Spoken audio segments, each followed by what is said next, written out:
Hi guys, so got a fragrance here that I've been wanting to review for some time now. Got delayed because I was busy, and also I wanted to give this a really good testing. But anyway, I think this is going to be a short review because there's not so much to say about it. It is a good fragrance. We're talking about Bvlgari's Aqva Amara. And look, sometimes I just buy fragrance because of the bottle alone. I mean, just look at that, right? Right? It's, I love the copper color. For example, like on coffee machines, like this sort of nice copper. I think it's so elegant. And that's what really, to be honest, drew me initially to this fragrance. And also the name, Aqva Amara, right? Which you guys are probably already know means bitter water. And so that was the concept behind this fragrance. So I was really curious, does it do really what it promises to do, right? And I couldn't really find kind of strong impressions of this fragrance aside from Jeremy, who obviously loves it, right? And you all know, he calls it the strength of the ocean. But otherwise, I think maybe some people were ambivalent about this. So I really wanted to try it myself and give you my take. The perfumer of this fragrance is Jacques Cavalier. Cavalier, whatever. So that guy, he is very well known. You probably are familiar with his name. And, I can't say that I've smelled his extensive array of fragrances, but from the several that I have smelled, he does fresh fragrances really well. The most famous probably, one of the most famous would be Issey Miyake's L'Odyssée pour Homme, which is kind of a classic. It has a very sharp yuzu note. It's a very sharp citrus fragrance that comes across to me a bit icy even. And, I think he does that sort of fragrance well. So I'll start with saying that if you like Issey Miyake L'Odyssée pour Homme, or that kind of fragrance, you will enjoy this, right? And this is different. It's different, but you will enjoy it because you like those sort of sharp citrus scents. This one, the notes are at the top, very simple. You got mandarin orange, and there's neroli in here, which you definitely pick up. I'd have to check to see, what the other notes are. I think there's some watery notes, but I just want to give you, a good sense of what this fragrance feels like, right? So, gonna spray here, in this box. See, I like to use the boxes for spraying. It just like contains the smell. Yeah, so it's, I do have to say it's simple, but it's unique. There's something about it that's unique, right? It's a bit different, not vastly different, but a bit different than your other fresh scents. And what I pick up is obviously that citrus, right? And it's a distinctive orange. But this orange is a bit bitter, and I think that's coming from the neroli flower. And it also feels overall a bit floral as well, right? So you get this bitter orange sort of floral kind of feel. It's sort of, what I liked initially about this fragrance is that it doesn't have this sort of artificial makeup kind of feel or department store smell, which you get sometimes in fragrances. That said, this still comes across quite, synthetic and sharp. So if somebody who really tries to avoid those kinds of fragrances, you may not like this.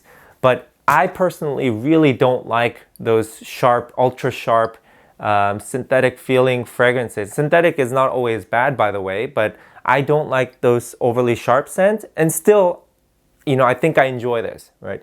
Of course, it's not going to be my favorite scent, but I think I enjoy it enough and it's unique enough that I will keep it in the collection.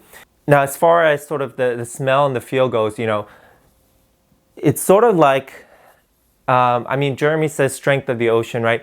The way I see it, I like when fragrances try to really replicate the smell or the imagined smell of a certain, scenery, right?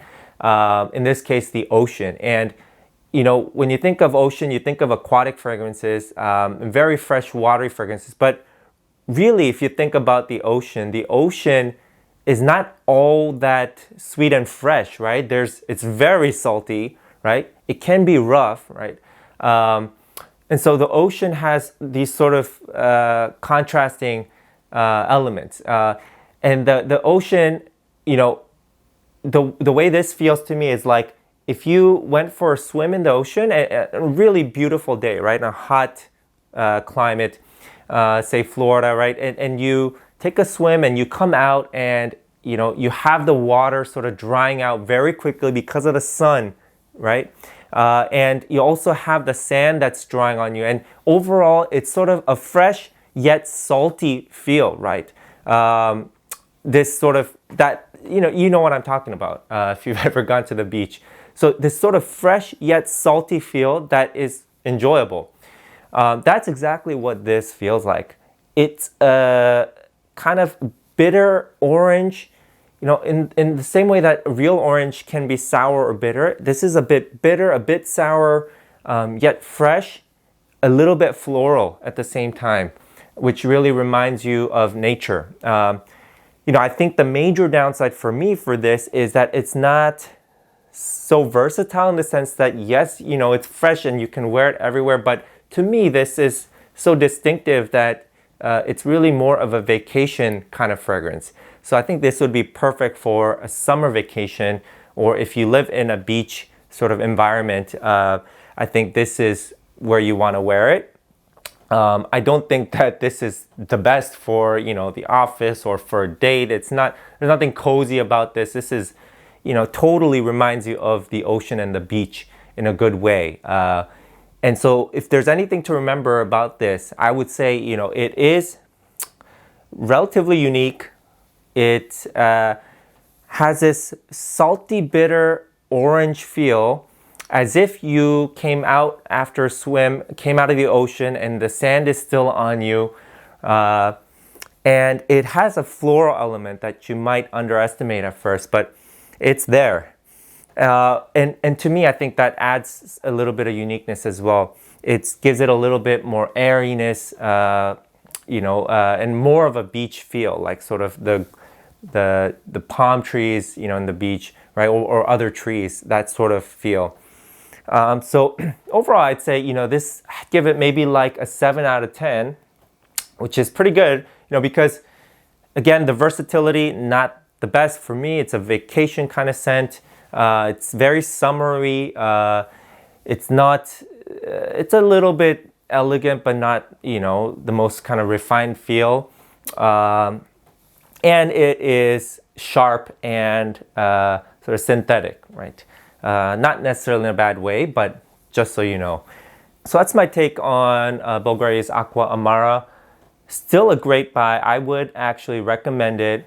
Because you know, you can actually, if you don't like it, you can sell it, right? Or I think even for the bottle alone, it's a nice one to keep. Right now, it's still available. I see that it's on FragranceNet and FragranceX for maybe like $50 or so for the 50 ml.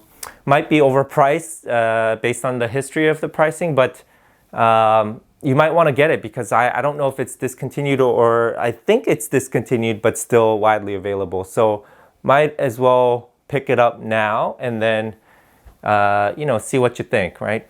All right, so, you know, let me know also what you think about the other Aqvas, the Bvlgari Aqvas, and which one is your favorite.